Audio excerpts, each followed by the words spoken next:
YouTube. This is Turning Pages, and this is my very first YouTube video, and I'm pretty excited. On this channel, I'm going to be showing you guys book reviews, movie reviews, writing tips, song covers, piano tutorials, a lot. And, yeah. So, because this is my very first one, I wanted to share something that was very important to my life, probably a lot of your lives too, and it's like the best book series in the world, in my opinion. I'm going to start with the first book, and it is Harry Potter and the Philosopher's Stone by J.K. Rowling. She's just amazing. This book is my favorite. I love it so much.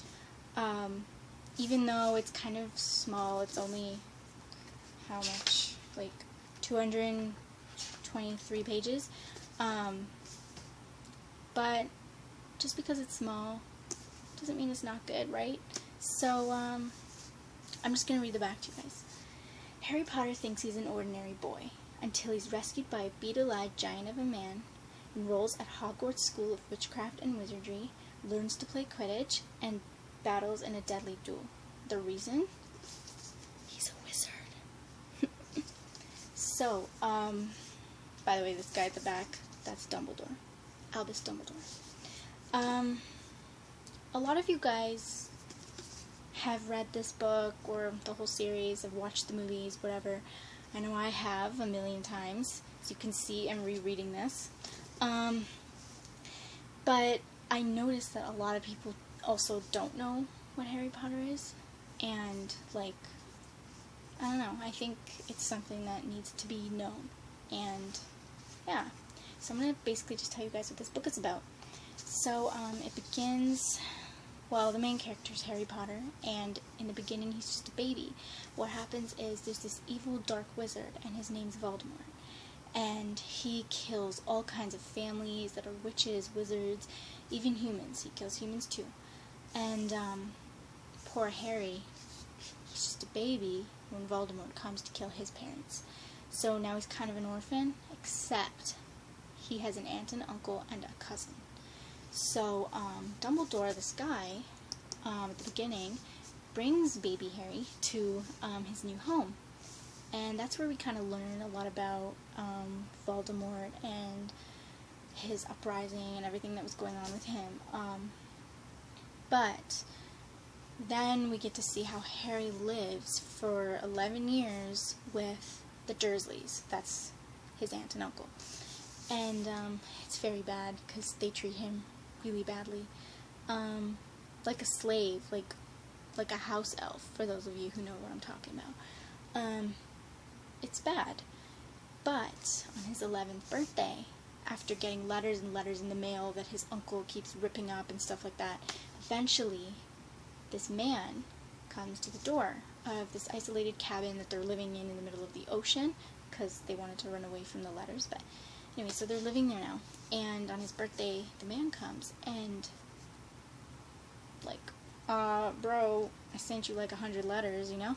But he tells him that he's been enrolled to Hogwarts School of Witchcraft and Wizardry to become a wizard, even though he is a wizard, but to enhance his skills. And so basically he ends up going to the school, but before that he has to get his supplies and everything, so he goes to this place, Diagon Alley, and it's in the wizarding world, and it's sick.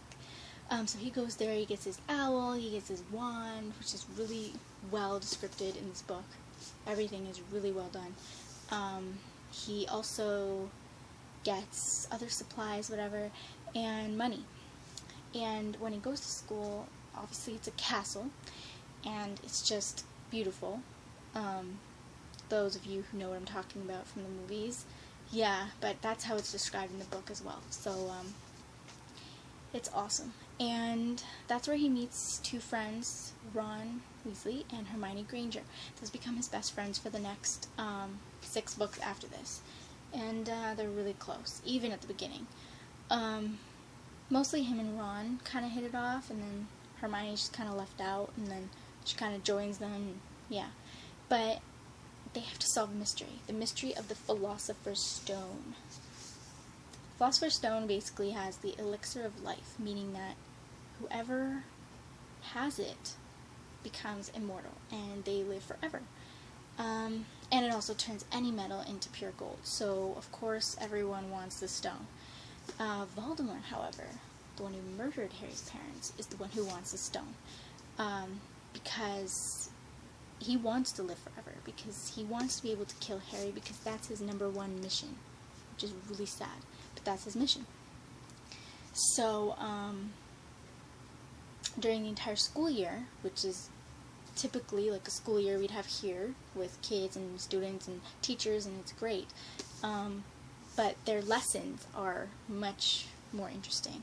Like, they have potions, and they have defense against the dark arts, which is my personal favorite, all kinds of things, and while their normal year is happening, Harry, Ron, and Hermione want to solve the mystery of the stone, because there's a 3-headed dog that's guarding the stone in the school. So I'm not going to like get into what happens, how they find out, and whatever, and what happens then. But basically, that's what this one's about. And so that's plot. Characters. You literally fall in love with this boy, like legit. And it's not because. It's just because it's just sad to see the way he gets treated at first, and then you feel so happy when he finally goes to the school, because you're like, he has a chance now. He's gonna be okay. He's gonna learn magic, and he's gonna be the best wizard in the world, and you want that for him. You do. And you love Ron, because Ron is just hilarious, and he's just adorably funny. And Hermione's like, the typical know-it-all, brainiac, academic person. And the three of them just kind of go together, and it's perfect. Professors. Yeah. There's quite a few of them. I don't want to give away anything for future books, but as in just this book, Professor Snape, you're not going to like him, and you're going to probably like McGonagall. I'm not sure, because she's a bit like a snobbish teacher, but you do kind of fall in love with all of them. They're just, even the ones you hate, you still love them. You know what I mean? So, it's great. Now for, yeah, I would give this book 10,000 out of 10, because it's just amazing. Yeah, and it's really cool because there's a lot of, like, even though there's dialogue and stuff, there's also a lot of description, but it's to the point description. It's really good. So many characters, but not too many that you lose track. There's so much excitement and fun stuff happening all the time. It's just great. In my opinion, it's fantastic. What was I gonna say? So, there's also this thing called the sorting hat, and at the beginning of the school year, that hat is placed on every student's head that's a first year, and it sorts them into one of 4 houses: Gryffindor, Slytherin, Ravenclaw, or Hufflepuff. Gryffindor's the best.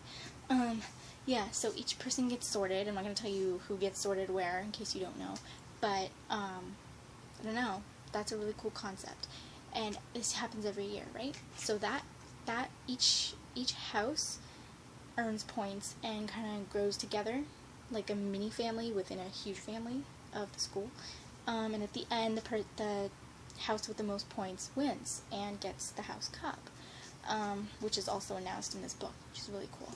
Another cool element to this book and the series, actually, is Quidditch. Quidditch as a sport, and it kind of reminds you of, like, in a way, you know how football, you try to make a touchdown, you throw the ball and go through the prong things? Yeah. Well, in these books, they're hoops instead, but they're upwards, so it's kind of like football, and they are throwing it and whatever, but they're flying, and that's really cool. And the way that J.K. Rowling described the flying, described the game. It's enjoyable. Like, it's not boring, it's not stupid, it's great. So, probably gonna enjoy that too. So guys, Harry Potter and the Philosopher's Stone. I'm gonna be making another book review, actually, like today. And, I hope you really like this book. Please read it. If you don't read it, you'll be missing out big time.